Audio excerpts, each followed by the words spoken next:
The digital landscape today, it often feels less like a steady path and more like, well, like whitewater rapids. Absolutely. Constant change. Every day brings new challenges, new tech, and just this relentless pressure to adapt, right, to evolve or risk being left behind. Hmm. We're all kind of searching for ways to move beyond those old playbooks, those rigid structures that just don't seem to cut it anymore. Yeah, they feel brittle. And we're desperately trying to harness things like AI and data, but without falling for the next, fleeting management trend. It's that core challenge, isn't it? Yeah. Moving past just responding to change to actually building an organization that's designed to thrive on change. Exactly. We're talking about a fundamental shift, really, in how an enterprise sort of breathes and operates. And that's precisely what we're plunging into today. We're taking a deep dive into the cybernetic enterprise. Right. It's a groundbreaking concept from Romano Roth's insightful book, Cybernetic Enterprise V1.0.0. And look, this isn't just some new framework to bolt onto your existing structure. No, not at all. It's presented as a holistic new operating model. Our mission here is to pull out the most important nuggets of knowledge from this pretty comprehensive guide. Give you a shortcut. Yeah, offer you a shortcut to understanding how organizations can not just survive, but actually thrive on change. We'll try and arm you with some surprising facts and clear explanations. And our aim really is to distill how you build an organization that inherently embraces uncertainty, that continuously learns, making adaptability its default state. Okay, so let's unpack this. Cybernetic Enterprise. It sounds incredibly ambitious, maybe even a bit futuristic.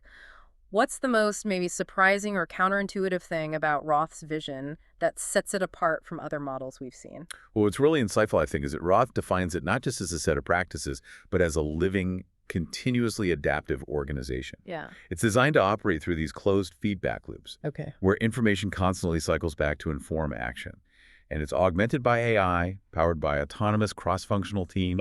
It fuses strategic intent, the big picture, with operational execution through real-time data, systemic transparency, and really rapid iteration. So the surprising part. The surprising part, it treats the entire enterprise like an organism, something that senses its environment, learns from every single interaction, and then responds in real time. That operating system analogy is pretty powerful. Does that mean it's a fundamental rewiring of the organization, or is it more like an upgrade? It's definitely more of a rewiring, Okay. like replacing your old OS with a completely new one, not just installing some new software on top. It's not a single methodology like, say, Agile or some branded framework you can just install. Right. Instead, it's presented as this unifying operating model. It coordinates people, processes, technology, aligning them all through constant feedback loops towards delivering value To customers. Yeah, Yep. in a sustainable, ever-improving way. And you mentioned closed feedback loops. Can you give us a quick, tangible example? What does that actually look like in this kind of enterprise? Something maybe beyond the classic thermostat analogy. Sure.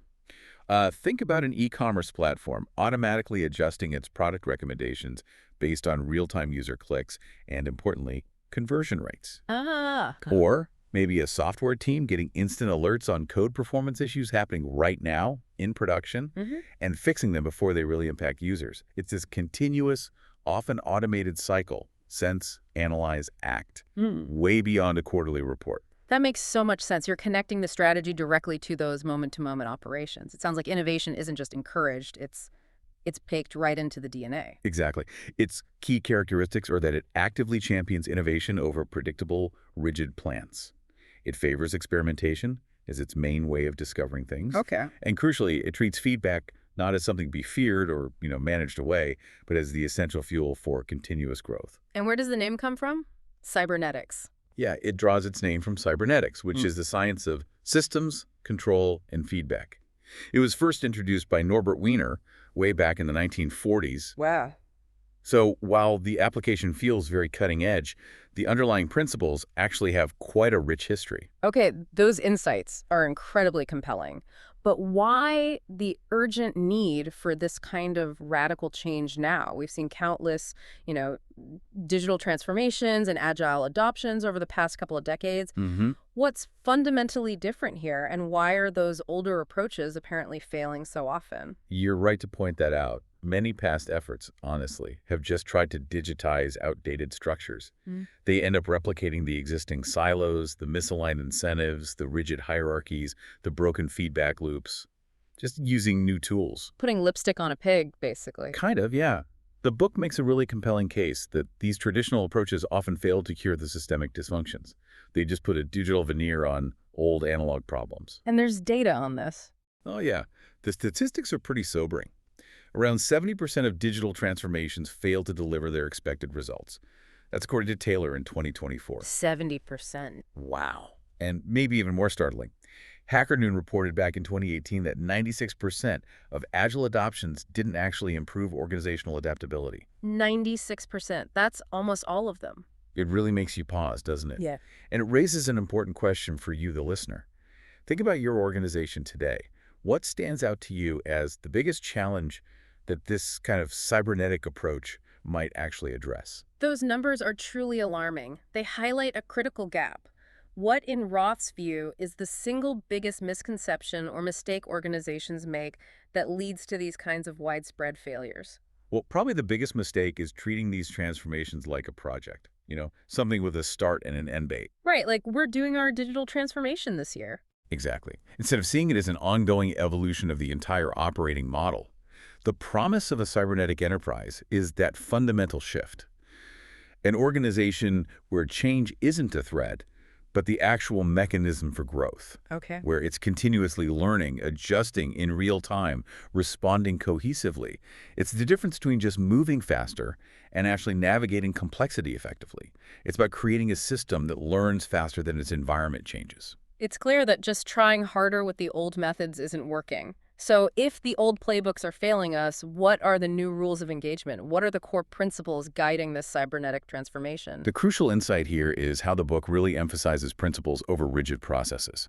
That's a profound shift. Okay, let's unpack that. Prioritizing core values like innovation, adaptability, over rigid processes. That feels incredibly liberating. Does that mean the traditional focus on best practices becomes less relevant, or does it just evolve? It evolves, definitely. It's not about totally abandoning best practices, but recognizing that in a rapidly changing world, today's best practice can quickly become tomorrow's outdated practice. Right. The real insight is that learning is the ultimate best practice. An organization has to be designed to actively seek out, integrate, and adapt from that learning, not just passively apply static rules. That makes sense. The author features some powerful quotes on this. Jeff Bezos famously said, "Good process serves you so you can serve customers. But if you're not watchful, the process can become the thing." Yeah. Process for process sake. Exactly. And Steve Jobs echoed this, stating, "The system is that there is no system. That doesn't mean we don't have process, but that's not what it's about." So what does this mean practically for people on the ground? It means cultivating a culture of coaching, empowering individuals to make decisions closer to the customer, closer to the action, and making sure processes always serve the goals, not the other way around. Speaking of transformation, the role of AI is obviously huge today. How does Roth see AI fitting into this cybernetic model? What's the crucial distinction he makes? This is where it gets really interesting. The book makes a very deliberate distinction. AI augmented intelligence. Not AI replaced or even AI driven. Augment. Okay. Why is that distinction so critical? It's crucial because it means humans and AI work together, each doing what they do best. AI enhances the quality and speed of decisions. Think about supply chains optimizing inventory, or software teams generating code and test cases automatically. Right. Or even HR teams using it to help personalize employee growth paths. But humans remain in control of the critical judgments, the ethical considerations, the final creative leaps. So AI isn't just bolted on. No, exactly. In a cybernetic enterprise, AI isn't an add-on or stuck in some center of excellence. It's a core ambient part of the organizational DNA. It's embedded in the platform, in the processes to accelerate learning and action for everyone. Think of it like an internal AI as a service, letting teams easily plug AI capabilities into their products, supporting workflows systematically. Okay, that connects to another principle. Outcomes over output. So instead of just celebrating, say, how many features we shipped, Right. we're asking, did those features actually move the needle on customer satisfaction? Did they reduce churn? It's shifting from checking items off a list to seeing if the customer's life genuinely improved. Precisely. But that focus on outcomes over output. Look, it's a refrain we hear often, and many organizations still really struggle with it. What's the hardest part of truly making that shift? What does the book suggest is the biggest hurdle? I think the hardest part is often just the ingrained habit of equating activity with progress and the comfort of easily quantifiable output metrics. We ship 10 features, Yeah. feel solid. Yeah, it's tangible.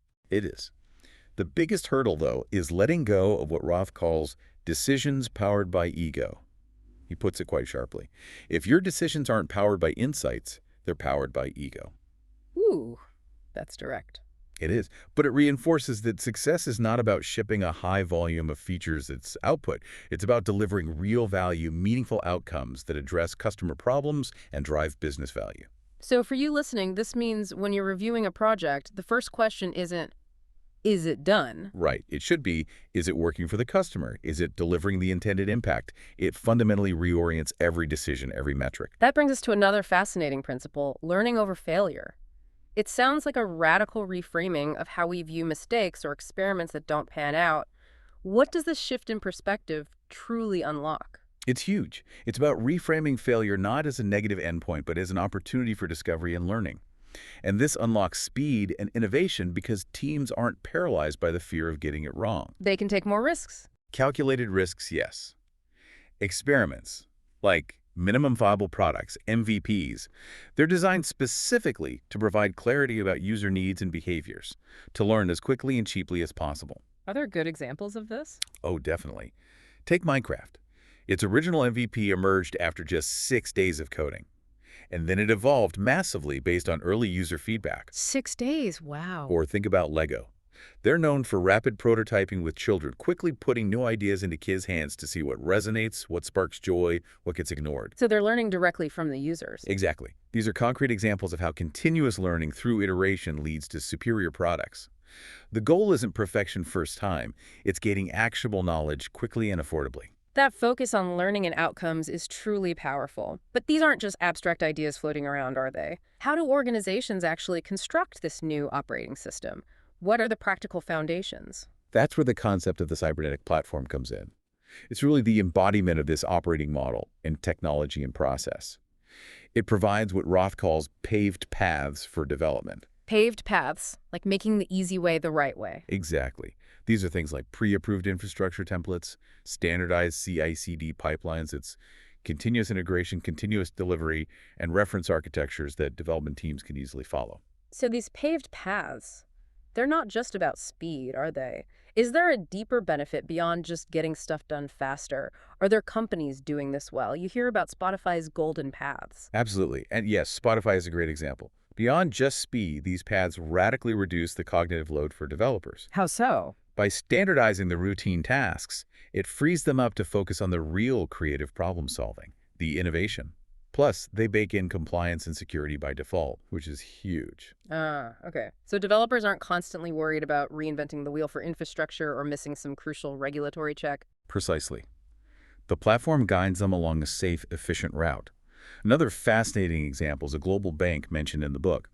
Their platform team created compliance as code rules. Compliance as code. Yeah, they codified complex regulatory guidelines into template environments. This freed developers from mountains of manual paperwork and lengthy compliance reviews. The platform acts as both a coach and a safety net. It guides teams, maintains their autonomy, but catches potential issues early. It reduces variance, improves quality, increases speed, all without stifling creativity. Okay, that platform piece sounds crucial. What about the people within this system?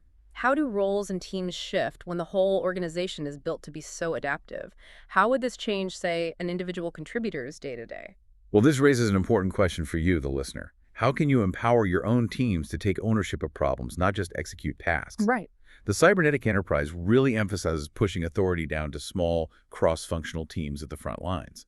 This allows them to truly own problems and make decisions without those endless approval chains. So for an individual contributor, it means less waiting around for approvals, more direct impact, faster feedback on your work, more autonomy.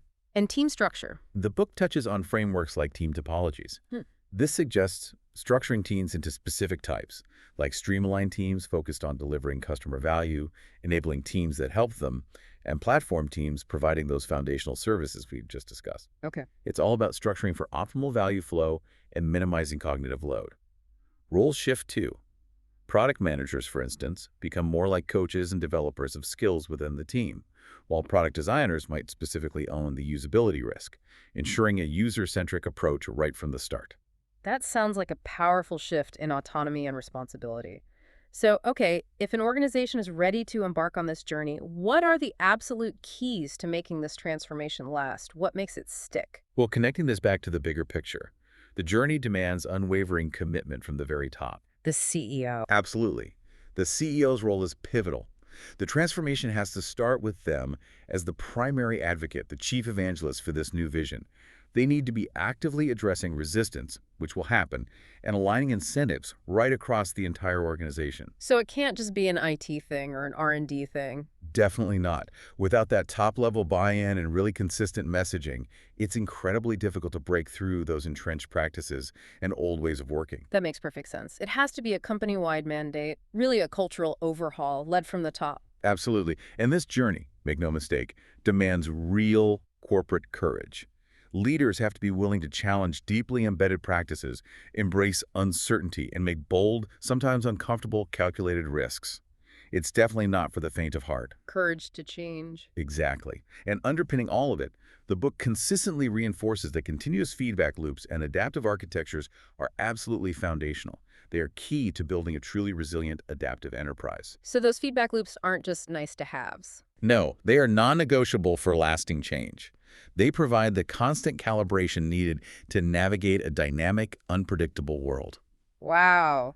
That was a true deep dive, exploring Romano Roth's vision for the cybernetic enterprise. It's really clear that this is about so much more than just technology, isn't it? Oh, definitely. It's about a fundamental shift towards continuous learning, deep adaptation, and leveraging both human ingenuity and AI to navigate complexity. It's a move from rigid, predictable plans to dynamic navigation. Making adaptability the default state of the organization. Exactly. It's really about designing your entire company as a smart, learning, adapting system, one that can tackle big challenges and, frankly, energize your workforce by giving them purpose and agency rather than just handing them tasks. The imperative seems clear. Enterprises that become cybernetic, those that really harness AI, feedback, and empowered people, they're going to outpace those that don't. It seems inevitable. The future belongs to organizations that can learn faster than their environment changes. So this deep dive should prompt you to ask yourself, are you just reacting to the future, or are you actively trying to create the future you want to work in? Powerful thought to consider indeed. Thank you for joining us on the deep dive. We hope this exploration has given you maybe a clearer compass for navigating this restless digital age. We'll be back soon with another deep dive.